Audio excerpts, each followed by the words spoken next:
buenos días a todos, bienvenidos. Muchas gracias por unirse a esta charla técnica. Mi nombre es Violeta y les doy la bienvenida a este webinar. Hoy seré su moderadora en esta charla técnica titulada Tableros de regulación de gases. Les agradecemos mucho su presencia. Antes de comenzar, quisiera darles algunas indicaciones para que puedan hacer uso de la herramienta. Durante la sesión vamos a tener una serie de sondeos. Les pedimos que por favor los respondan para hacer un poco más dinámica esta charla. Y si ustedes gustan hacer preguntas durante la sesión, pueden hacerlas dándole clic al icono que tiene un signo de interrogación y en la parte de abajo pueden escribir sus preguntas.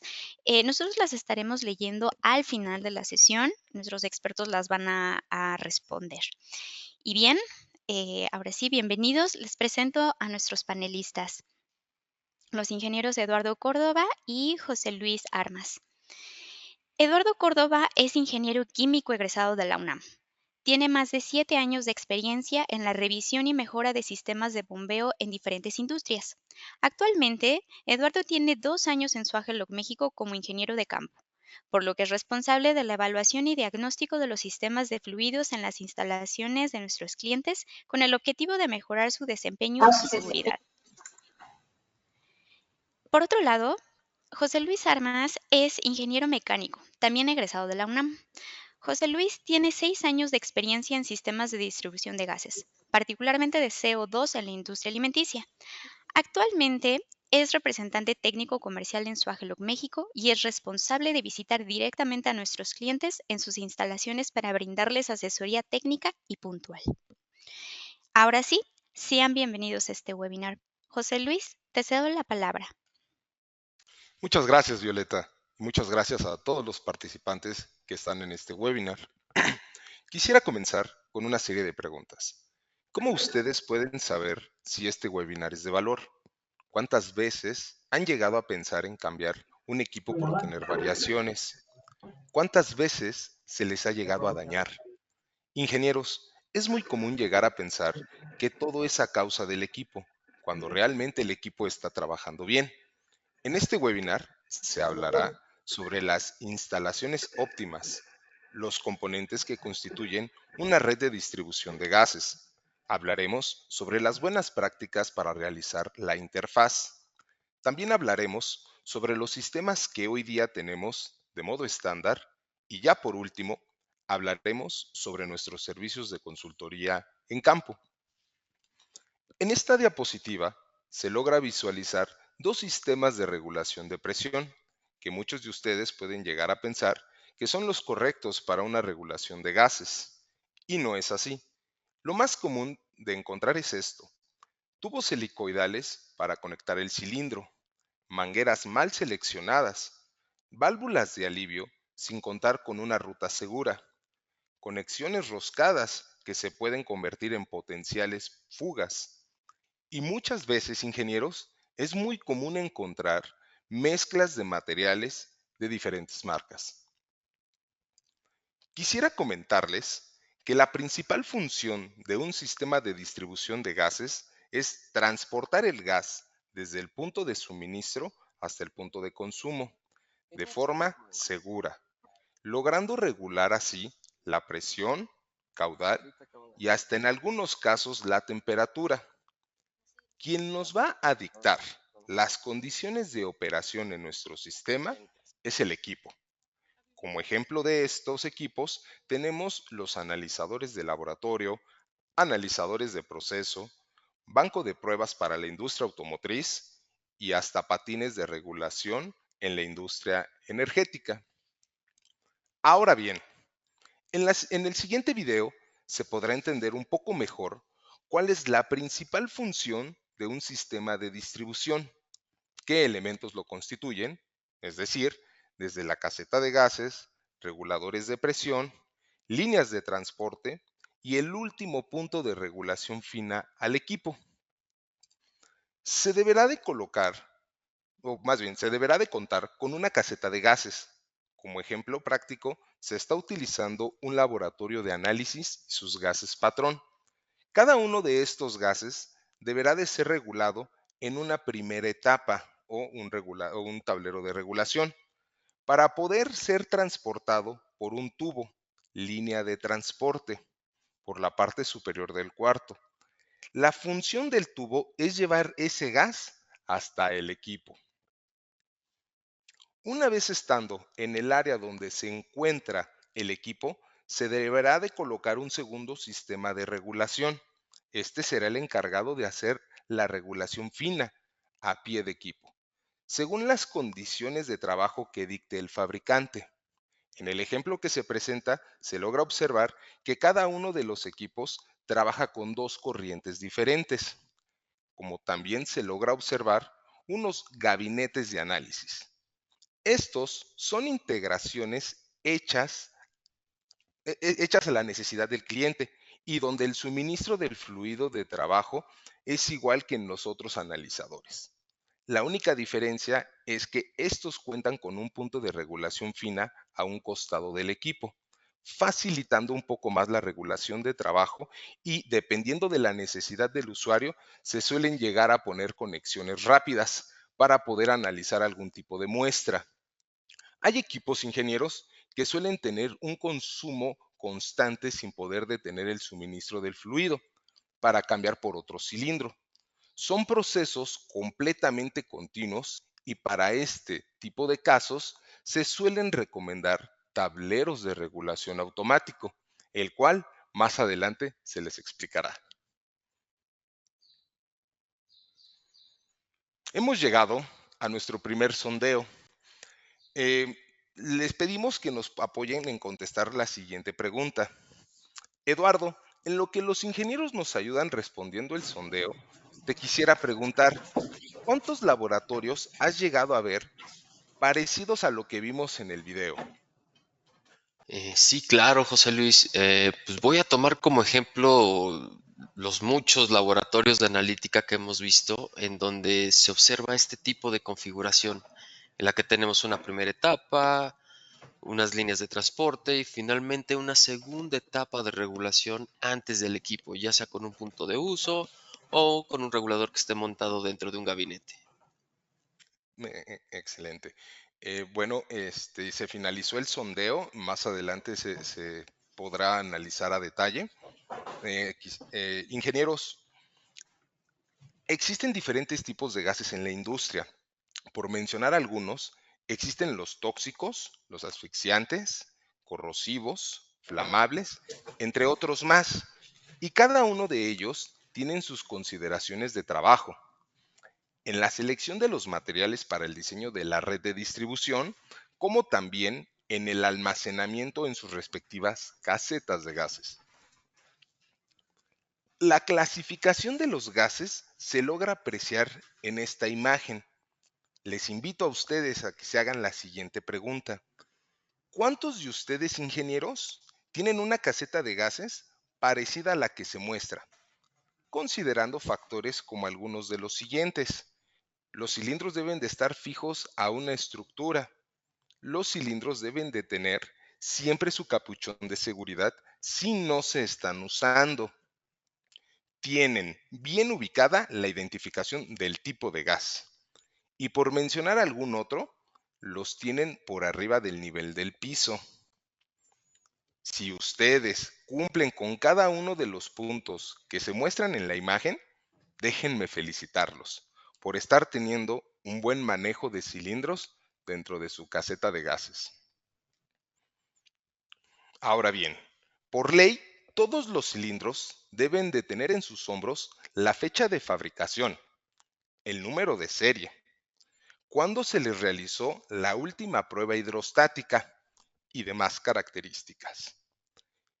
Ingenieros, ¿cuál es el punto más vulnerable en un cilindro? ¿El cuerpo del cilindro o la válvula?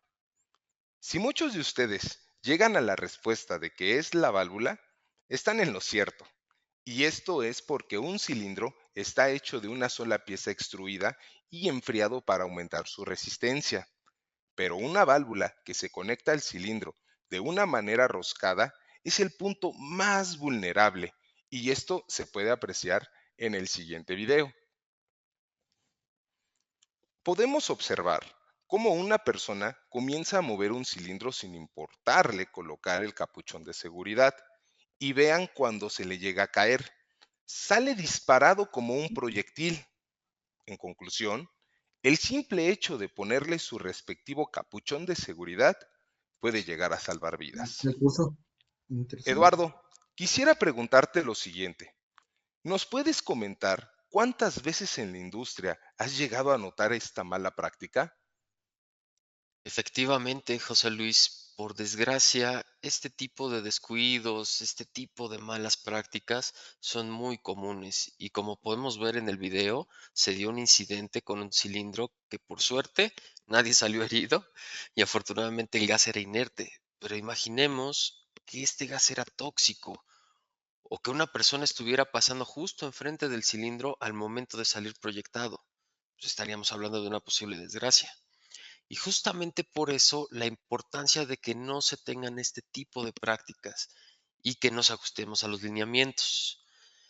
Pero si bien hemos abordado el tema de los cilindros, ahora me gustaría pasar a los tableros de regulación, o como nosotros los conocemos, los tableros centrales.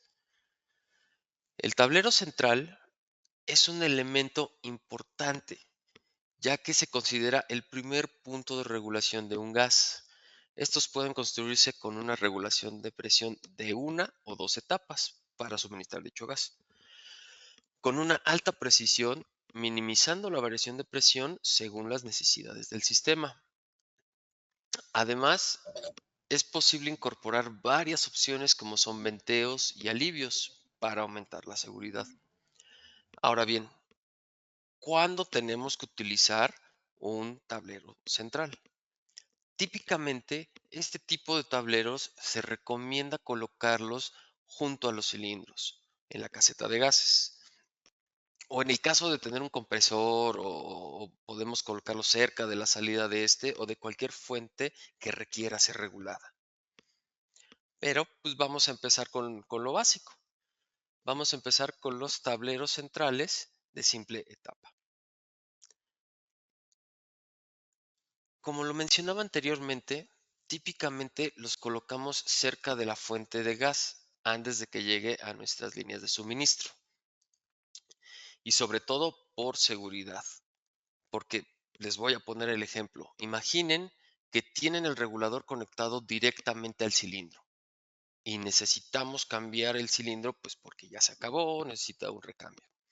Vamos a tener que desconectar el regulador manipulándolo y muchas veces si no se tiene el debido cuidado se puede caer y por consiguiente se pueden dañar los internos, los manómetros y pues en el caso de los internos no podemos saber si siguen funcionando ya que no los podemos ver a simple vista.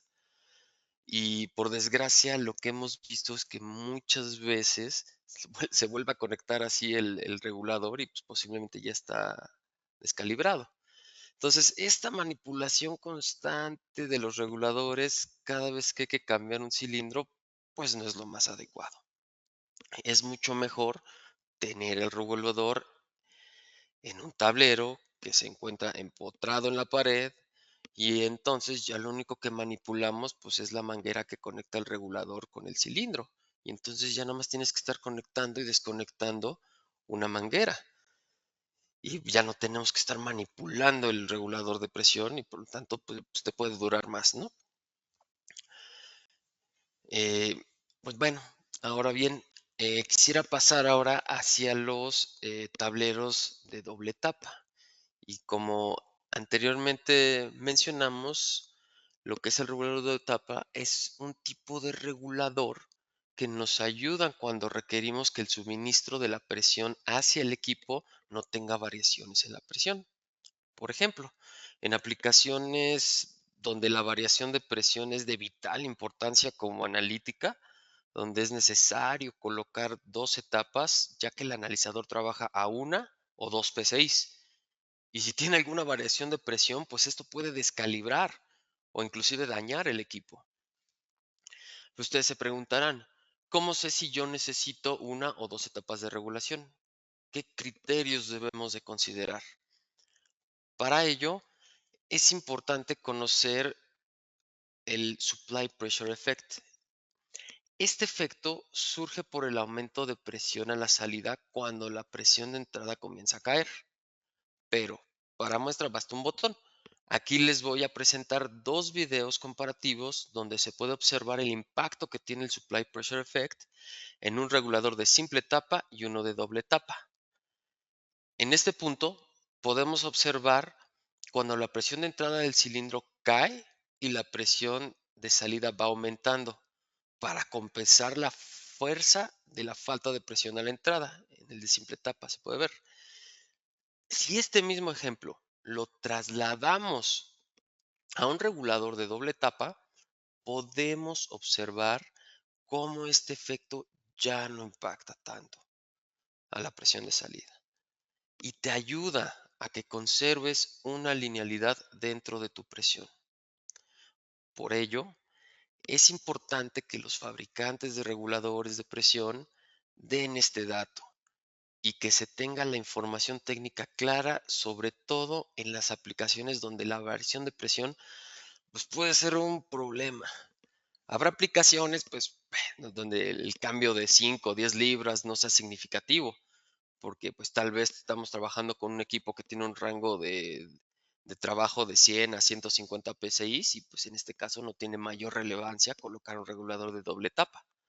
Pero en comparación, si recuerdan el ejemplo que les puse al principio, ese fue un caso real, donde el analizador era de alta sensibilidad y cualquier variación en la presión significaba una lectura errónea y por lo tanto pues un problema para el usuario. Ahora bien, otro problema que podemos nosotros atacar, o más bien otro de los problemas más comunes que nos encontramos es el efecto Joule-Thomson. Este es otro de los problemas más comunes, como les repito, que encontramos en el manejo de algunos gases como el metano y el CO2. Y es que al disminuir la presión abruptamente, los componentes como reguladores y las mismas líneas de transporte tienden a congelarse. A este fenómeno pues, lo conocemos como el Joule-Thomson. Este fenómeno se da por la relación intrínseca que existe entre la presión y la temperatura en este tipo de fluidos.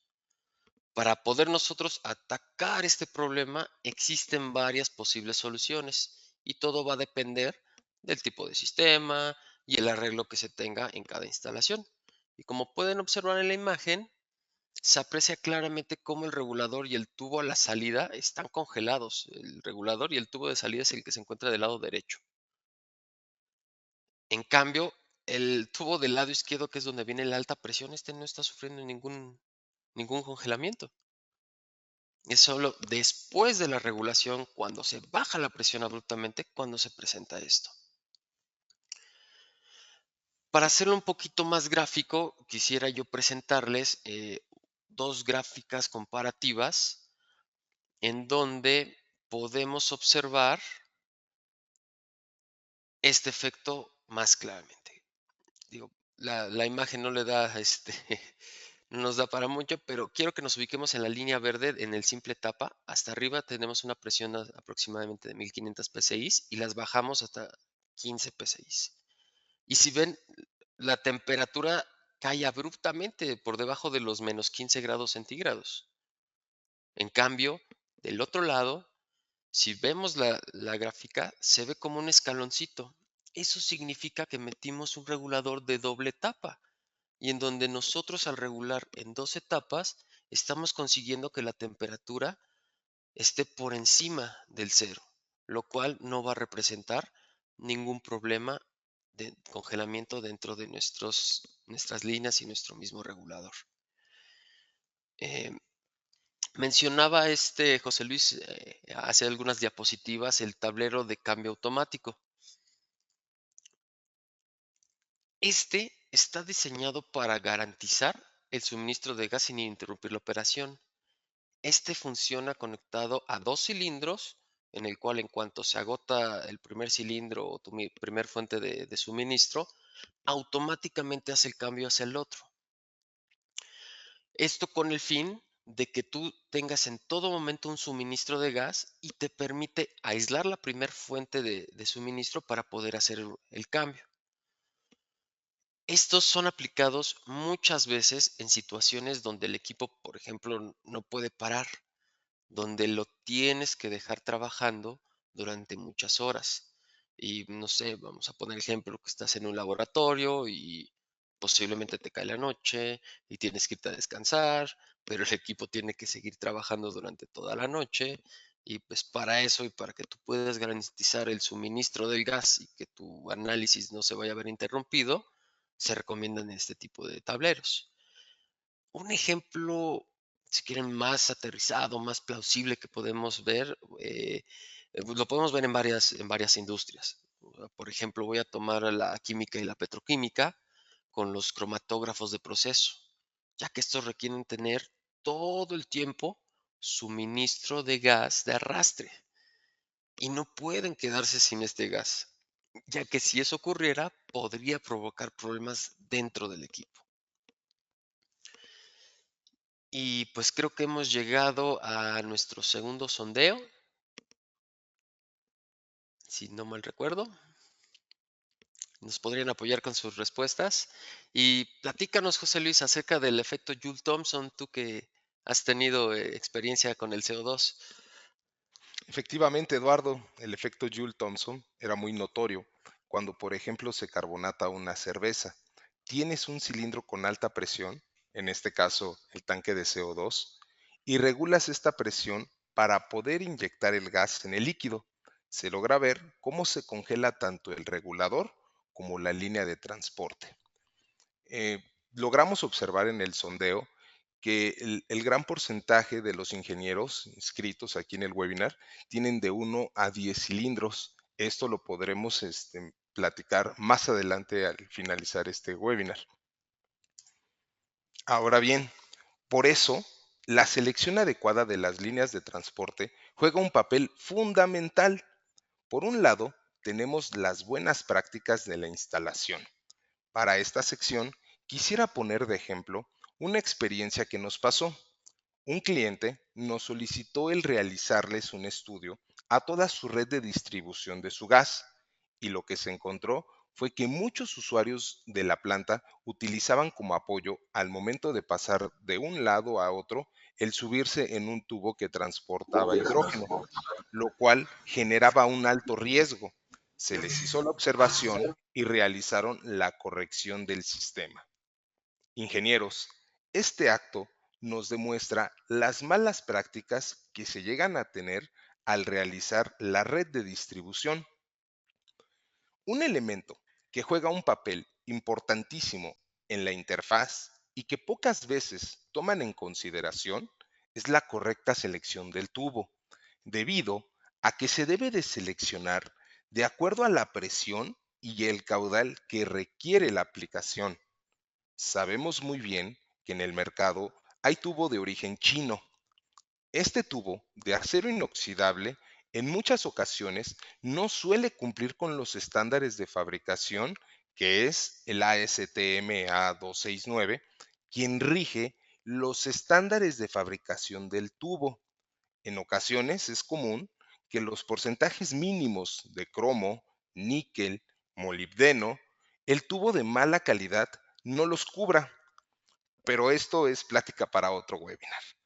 Ustedes se preguntarán, ¿por qué, ¿por qué llegar a usar tubo chino es malo? Pues muy bien, ustedes pueden llegar a tener un buen tablero de regulación de presión y un equipo de alta calidad. Y si se usa tubo chino, lo que va a pasar es que comenzarán a presentar fugas y esto es a causa de que el racor no va a poder hacer su sello correcto. Y cuando pasa esto, ¿a poco no, ingenieros? Lo primero que se piensa es que el racor salió mal y pocas veces se llega a pensar que sea el tubo. Una correcta distribución de gases nos va a poder ayudar en no parar nuestra producción, es decir, no tener que parar todos los equipos a causa de un mal diseño de distribución. Por ejemplo, Eduardo, no sé si recuerdes, cuando fuimos a ver a este cliente de la industria automotriz que usa helio en su red y alimentaba entre 40 a 50 equipos. ¿Te acuerdas? Sí, así es, José Luis. Los tenía conectados hacia unos puntos de uso que daban suministro a unos bancos de pruebas, si mal no recuerdo. Justamente con este cliente trabajamos un proyecto en optimizar la lógica de distribución. Cuando este cliente tenía un problema con algún equipo o fuga en su red, tenían que parar los 40 a 50 equipos para poder corregir este problema. Una vez que nosotros dimos las recomendaciones de seccionar el suministro por zonas, solamente cerraban una sección y sacaban de operación de 2 a 3 equipos. Ahora bien, en el transcurso de este webinar hemos venido hablando de los diferentes tipos de gases, cómo deben de estar almacenados en la caseta de gases, los diferentes sistemas de regulación de presión, la red de suministro del gas, pero un equipo que juega un papel bastante importante en la red de distribución es el punto de uso. Es nuestro último punto de regulación fina, ya a pie de equipo. Ingenieros, ustedes pueden tener un solo tablero de regulación de presión en la caseta de gases, pero dentro de las instalaciones pueden llegar a tener n número de puntos de uso, muy similar al ejemplo anterior del helio, en donde cada equipo tiene sus propias consideraciones de trabajo. Por ejemplo, pueden llegar a tener varios equipos que trabajen a 30, 40, 50 o hasta 80 PSI de un mismo tipo de gas.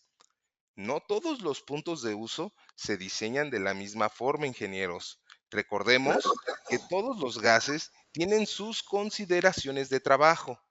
Si el equipo llegara a trabajar con hidrógeno, es necesario colocarle al punto de uso una restaflama por temas de seguridad por si se llegara a generar un conato de incendio. Actualmente tenemos todos estos equipos, los tableros centrales simples, tableros centrales dobles, tableros centrales automáticos y puntos de uso de modelo estándar y vienen configurados para los gases más comunes. Sabemos perfectamente, ingenieros, que la mayoría de las ocasiones los modelos estándar pueden cumplir con las aplicaciones y con lo que se requiere, pero hay ocasiones en las cuales los modelos estándar no suelen ser la mejor opción y se realizan diseños distintos. Para estos casos, hemos diseñado o hacemos diseños hechos a la medida del usuario, sin perder de vista la seguridad, la calidad y la productividad de la empresa. A lo cual quisiera pedirle la palabra a mi compañero Eduardo para que nos mencione temas de seguridad. Muchas gracias, José Luis. Pues bien, ahorita mencionaste el tema de seguridad y este es un elemento el cual está presente en todo momento en nuestros tableros. Para ello contamos con varios componentes y consideraciones que recomendamos hacia nuestros clientes, como pueden ser los venteos y alivios conducidos, porque es muy común que hemos visto venteos y alivios en reguladores o tableros que están manejando hidrógeno y que se encuentran en un área pequeña y que está cerrada como un laboratorio y pues no están conducidos correctamente. Entonces, imaginémonos que esta válvula de alivio llega a abrirse por una sobrepresión y pues literal vamos a tener el gas dentro de este espacio donde hay personas que laboran ahí. Entonces, puede este ser un problema pues muy peligroso y estamos nosotros generando ese problema al no considerar una buena ruta de diseño en nuestros alivios y nuestros venteos. Otros ejemplos que podemos encontrar puede ser la permeabilidad de mangueras, los materiales que deben venir con una limpieza especial en el caso de oxígeno, así como aleaciones resistentes para para manejar, perdón, fluidos altamente corrosivos, por ejemplo, el ácido sulfídrico. Ahora bien, creo que hemos llegado a, sí, ah, perdón, la siguiente. Ahora bien, si quieren saber si cuentan con las instalaciones adecuadas, se encuentra con nosotros nuestro compañero Daniel Saucedo, el cual es líder en sistemas de diagnóstico y nos va a hablar al respecto. Bienvenido, Daniel. Muchísimas gracias, Eduardo y José Luis. La verdad que ha sido temas bastante interesantes en estos sistemas de distribución de gases. Y aunque pareciera algo sencillo, la verdad es que hay que tomar muchas cosas en consideración al momento de seleccionar y instalar los componentes adecuados. Hablando del tema de la seguridad o el tema de la integridad o el tema de saber en qué estado actual están mis sistemas de distribución de gases, para ello existe un área de consultoría en campo en Swagelo. Esta área se encarga de realizar diagnósticos a los sistemas que tienen actualmente o realizar un diagnóstico para proyectos de mejora o proyectos de expansión. Una manera muy sencilla de entenderlo es con la analogía cuando uno va a visitar al médico. ¿A qué me refiero con esto? Si yo quiero saber en qué estado actual de salud me encuentro el día de hoy, necesito hacerme unos estudios y tengo que ir a una consulta para que me digan si debo tomar algún medicamento o debo de hacer algún cambio en mis hábitos para tener una mejor salud. Eso en el mejor de los casos. Sin embargo, puede ser que yo ya me sienta mal de algo, que yo ya tenga un síntoma y me tenga que acercar con el médico porque ya no puedo vivir con esta molestia que estoy pasando. Para cualquiera de estas dos situaciones es que existe la consultoría en campo. Entonces, aterrizado en este caso particular de los sistemas de distribución de gases, ¿qué es lo que se realiza? Lo que se realiza es la evaluación de toda la red, incluyendo desde el suministro hasta el punto de consumo. Y en el punto de suministro puede ser desde que ustedes tengan unos cilindros almacenados o incluso una fuente como puede ser un compresor. Nosotros hacemos la evaluación de la integridad de esta red. Es decir, si yo tengo unos cilindros, puedo hacer un reporte de diagnóstico en el que se mencione si se están soportando de la manera adecuada, si tengo las válvulas adecuadas en mis tableros, si las válvulas que estoy operando son las más indicadas para esta aplicación, si el regulador que yo estoy utilizando cumple con las funciones de presión y caudal que se requieren para la aplicación en específico. Ahora bien, sabemos que la mejora continua es algo que siempre va a estar presente. Yo puedo realizar un proceso de cierta manera al día de hoy, pero eso no me garantiza que no se esté realizando, que no se pueda realizar de una mejor manera. En este tipo de diagnósticos, igual se revisa la lógica de operación de esto de tal manera que podamos hacer el trabajo de una manera más sencilla, más segura y eficiente. Uno de los alcances también de la consultoría en campo es cuando tal vez mi sistema está trabajando óptimamente, pero ante un mantenimiento, yo no cuento con una lista de materiales para saber qué pieza necesito en caso de un reemplazo.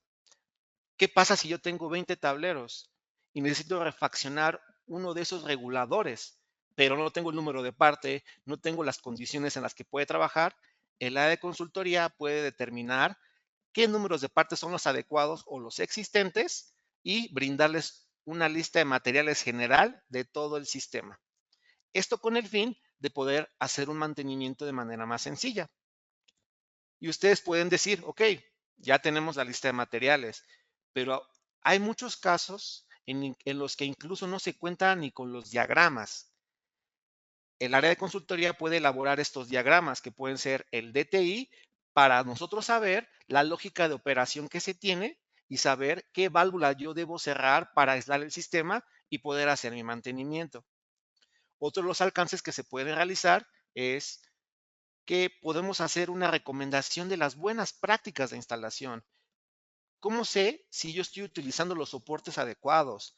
Si los racores que tengo instalados fueron instalados de la mejor manera, que todo está en óptimas condiciones.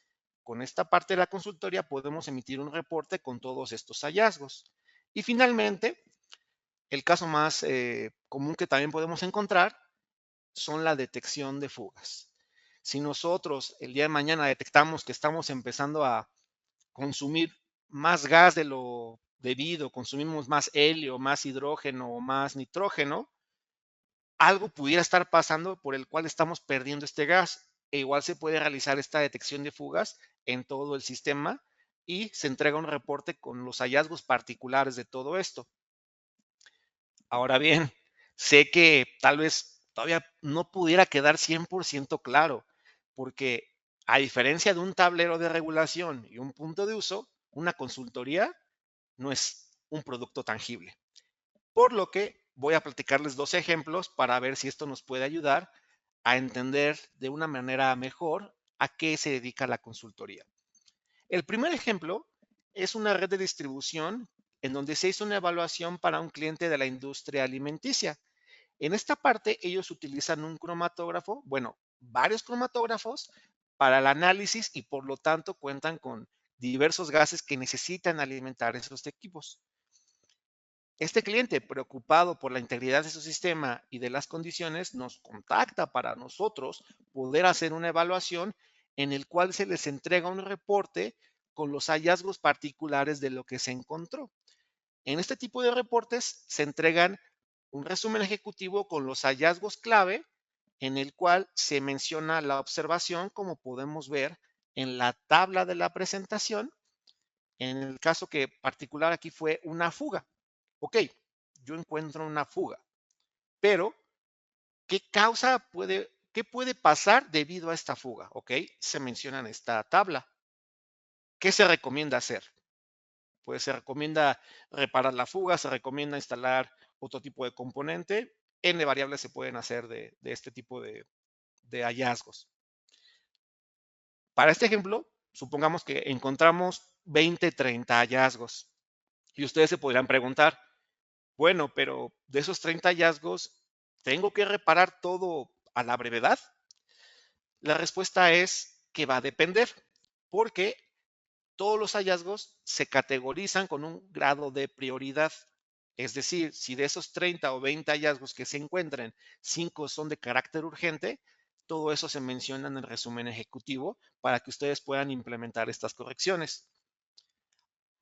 Ahora bien, después de todo esto, es como la evaluación más sencilla que podemos contar, en la que les podemos hacer unas recomendaciones de buenas prácticas de instalación, entregarles una lista de materiales, los diagramas para estas implementaciones y pues listo. Es la evaluación más sencilla con la que podemos contar. Sin embargo, también tenemos un caso que les puedo presentar de una red de distribución de helio, en el cual en este proceso se están llenando diversos cilindros con helio. Este proceso se ha llevado a cabo durante muchos años, pero eso no significa que no se pueda realizar de una mejor manera. Como les platicaba al inicio, si consideramos esto un proyecto de mejora y un proyecto de expansión, porque voy a tener nuevos equipos, para este caso en particular, se hizo una reconfiguración de la red, de cómo se están llenando los cilindros. Y en esta evaluación, partes de las mejoras fueron cómo puedo hacer este proceso de una manera más sencilla, con menos válvulas y que me tome menos tiempo. Perfecto. Se trabaja en la reconfiguración y uno de los entregables en esta evaluación fue el diagrama 3D, como lo pueden ver en la presentación, que muestra cómo quedaría esta nueva reconfiguración. Sin embargo, esto no es suficiente para que se puedan implementar los cambios. Se necesita un diagrama DTI para poder saber la lógica de operación de esta nueva reconfiguración. De igual manera, se entregó el diagrama para que pudieran implementar estos cambios. Entonces, yo cuento con un diagrama 3D, una lista de materiales y, aparte, cuento con un DTI. La lista de materiales nos ayuda para saber qué componentes voy a necesitar por área para esta implementación. Entonces, esta lista de materiales puede incluir desde válvulas, componentes individuales, pero no solo eso. También puede incluir, como lo mencionaron anteriormente, soluciones personalizadas, es decir, tableros hechos a la medida que cumplan con las necesidades que se requieren. Y pues finalmente podríamos pasar al último sondeo. Y en esta parte, pues me gustaría escuchar las conclusiones de Eduardo y de José Luis, porque han hecho una excelente presentación, compañeros. Sí, gracias, Daniel. Pues a mí me gustaría destacar la importancia de cada una de las secciones que vimos a lo largo del webinar, desde el tipo de gas que manejamos, pasando por las buenas prácticas para los cilindros, llegando a los tableros centrales, que me atreveré a decir que son el corazón del sistema de distribución, pues debido a su gran versatilidad, como lo pudimos ver, pasando a prestar atención en una buena red, un buen diseño de las redes de distribución y por último, pero no menos importante, los puntos de uso. Todas estas secciones trabajan en conjunto para poder suministrar de manera eficiente, pues, un gas hacia un equipo. Es correcto. Muchas gracias, Daniel. Eh, pero es algo bien importante entender y analizar que los gases se van a comportar en diferentes condiciones. Hay factores bien importantes como para el oxígeno, condiciones importantes para diferentes tipos de gases. En este caso, la permeabilidad en las mangueras juega un papel bien importante debido a que muchas veces en la industria no se toma esa consideración de que una manguera pueda llegar a permear.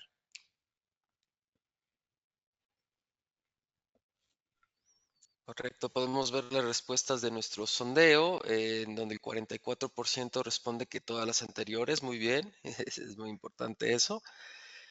Y pues bueno, te cedemos la palabra, Violeta. Muchas gracias, Eduardo, José Luis y Daniel, por esta importante información. Ahora vamos a darle espacio a algunas preguntas que nos hizo llegar nuestro auditorio. La primera de ellas dice, buen día, ¿tienen arrestaflamas y con qué norma cumplen?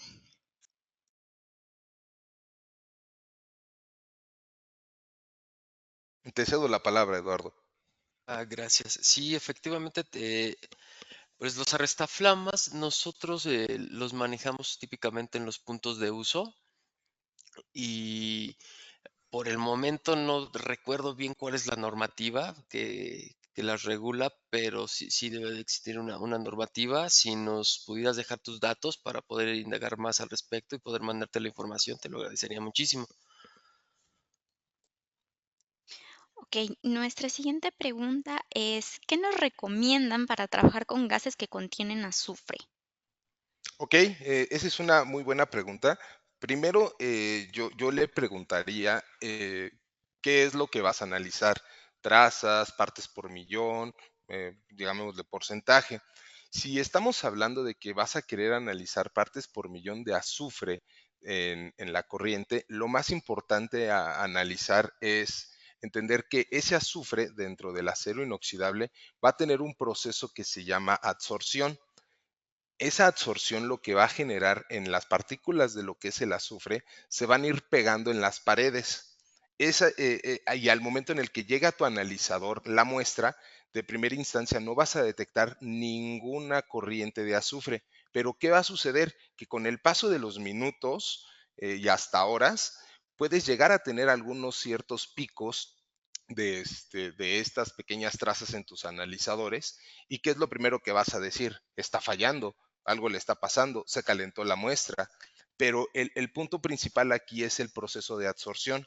Para este tipo de necesidades que tenga el cliente, se le hace un tratamiento a lo que es el tubo y hasta las conexiones con un cierto pasivado con sulfinert. Con este tratamiento que se le hace, evitas que se genere esa absorción en lo que son componentes y tubo y puedas tener tu muestra representativa hacia tu equipo. Muy bien, tenemos otra pregunta. Dice, mencionaron un poco acerca del oxígeno. ¿Se debe tener alguna consideración especial para este gas? Sí, efectivamente, para el uso del oxígeno, pues va a depender mucho de las condiciones en las que se encuentre, pero típicamente si se encuentra arriba de 150 psi y se encuentra en estado gaseoso, voy a llamar a recordar el triángulo del fuego, en donde tenemos un comburente, tenemos una fuente de ignición y tenemos un combustible. Cuando nosotros típicamente en el acero inoxidable metemos oxígeno enriquecido y por alguna razón en esta línea se encuentra una rebaba que pues, va viajando a alta velocidad e impacta contra un cambio de dirección, esa es la mezcla perfecta para poder tener un conato de incendio, ya que en este ejemplo el acero inoxidable funge como el combustible debido a su composición química. Entonces, para ese tipo de casos se deben de considerar limpiezas especiales que están normadas por la ACTM G93 nivel C, si no mal recuerdo, y pues la posibilidad de cambiar de aleación, una aleación 400 o algún otro tipo de material sería lo más indicado. Ok, tenemos otra pregunta. ¿Cómo sé cuándo debo usar un punto de uso o un regulador de doble tapa? Mm, Excelente pregunta. Pues la respuesta es depende. Depende las condiciones de tu instalación, depende qué es lo que se vaya a realizar. Por ejemplo, vamos a suponer tienes el cilindro en el exterior y está muy cerca de tu analizador, en donde tú tienes un fácil acceso al regulador. Pues en ese caso sería propicio poner un regulador de doble tapa, ya que tienes las dos etapas, bueno, el equipo lo tienes muy cerca de la fuente de suministro, aunque cabe destacar que el cilindro debe estar en el exterior. Pero por el otro lado, pongamos el ejemplo que pues tu caseta de gases queda muy lejos de donde está tu equipo y necesitas regular la presión, pues en ese caso se recomendaría colocar un tablero central a pie del cilindro, una línea de distribución y su punto de uso que esté junto a tu equipo para que tú puedas utilizar, bueno, regular tu presión ahí al lado de tu equipo. Muy bien, tenemos otra pregunta. Dice, para hacer una red de distribución de CO2, ¿es suficiente para no perder presión colocar un regulador de doble etapa manejando un bulk de 1500 kilos? Es una buena pregunta. La verdad, ¿cómo lo ves, Eduardo? Sería interesante estudiar el Sí. caso, si nos pudieran enviar más información al respecto para poder nosotros, pues, ahora sí que con ayuda de Dani también diagnosticar qué tal está el sistema y poder saber si es una buena recomendación. Y bueno, ahí Muy bien. complementando un poco, básicamente ahí con el CO2, solamente como decían durante este webinar, se tiene que tomar en consideración el efecto Joule-Thomson y la parte de la caída de presión, como bien lo mencionó Eduardo, se puede llevar a cabo una simulación para saber qué es lo que va a pasar con este fluido en esas condiciones, es decir, si voy a tener una pérdida de presión o si voy a tener un congelamiento excesivo. Toda esa simulación se puede llevar a cabo, podemos contactar a quien hizo esta pregunta y podemos llevar a cabo para tener más información, pero respondiendo brevemente, sí necesitaríamos un poquito más de info, pero podemos llevar a cabo esa simulación. Pues bien, estas son todas las preguntas que tenemos por hoy. Les agradecemos a todos por su participación y también por haber hecho sus preguntas. Nos estaremos poniendo en comunicación con ustedes para analizar cada caso puntual. Por último, les haremos llegar una encuesta de satisfacción. Les pedimos si pueden responderla para poder mejorar nuestros webinars y obviamente si ustedes tienen alguna sugerencia de algún tema. Muchas gracias por acompañarnos. Si tienen alguna duda, requieren alguna consultoría o quieren saber más acerca de nuestros productos y servicios, nos pueden contactar por correo electrónico, pueden visitar nuestro sitio web o nos pueden buscar en nuestras redes sociales como Suagelog México. Muchas gracias a todos y que tengan un excelente día.